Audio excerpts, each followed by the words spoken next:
નમસ્કાર, આપ જોઈ રહ્યા છો સ્પાર્ક ટુડે ન્યૂઝ. સમાચાર સુરતથી મળી રહ્યા છે. સુરતમાં જનેતા પર પુત્રનો જીવલેણ હુમલો, જેમાં માતાનો હાથ ફ્રેક્ચર થયો હતો. માથામાં 7 ટાંકા આવ્યા છે. ઈજાગ્રસ્ત મહિલા હજી પણ હોસ્પિટલમાં સારવાર હેઠળ છે.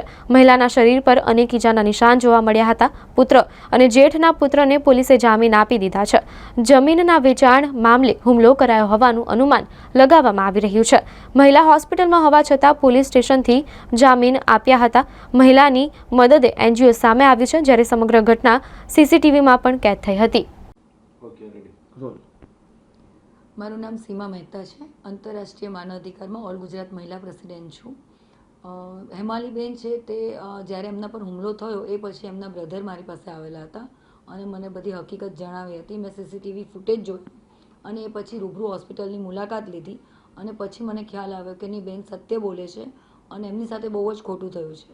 આજે એમના સગા દીકરા એમના ઉપર જે હિસાબથી હુમલો કર્યો, તો આમાં તો મહિલા તરીકે એ બેન પણ સેફ નથી. જો પોતાની જ આપણી જનેતા થઈને જ આપણે માર ખાવાનો આવે તો દરેક મા માટે પ્રશ્ન ઊભો થશે કે ઓલાદને આ માટે મોટા કરે છે. તો મને પોતાને એવું થયું કે આટલું બધું મારી લીધું, આટલું બધું માર્યું, અને પોલીસે આટલી હલકી કલમ લગાવીને એને ત્યાં ને ત્યાં જામીન આપી દીધા. તો એ માટે હું વિરોધ કરું છું કે આ વસ્તુ શક્ય નથી. એના પર હુમલો કરવાનું કારણ શું હતું અને ઉત્તરાયણ પોલીસે તમે ગયા તો શું વાત કરી હતી?